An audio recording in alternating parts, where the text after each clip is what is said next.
Senator Coyle. Honourable colleagues, I would first like to thank my Conservative colleagues for allowing me to have this statement slot.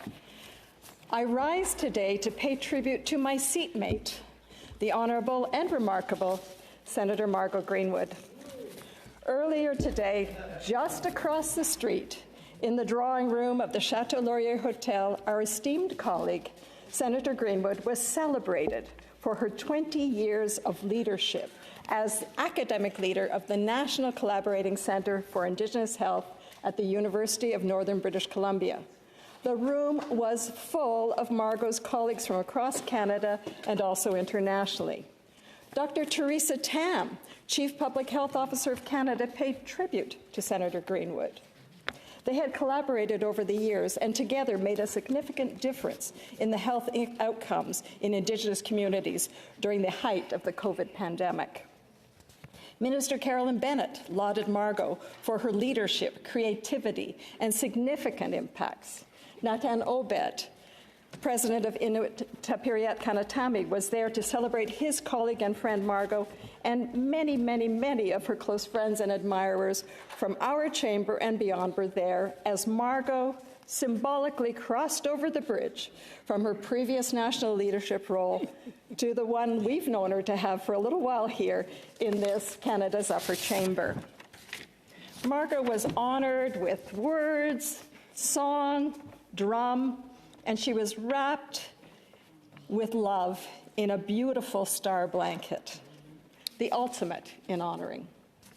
Colleagues, quite frankly, the morning event was a Senator Margo Greenwood love-in, and it was so very well deserved.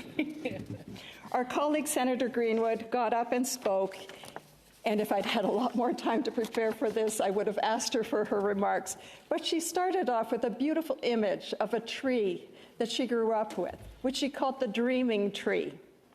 And every position Margo has had, and she was speaking of her position in her leadership in Indigenous health, she has been one to dream about the possible.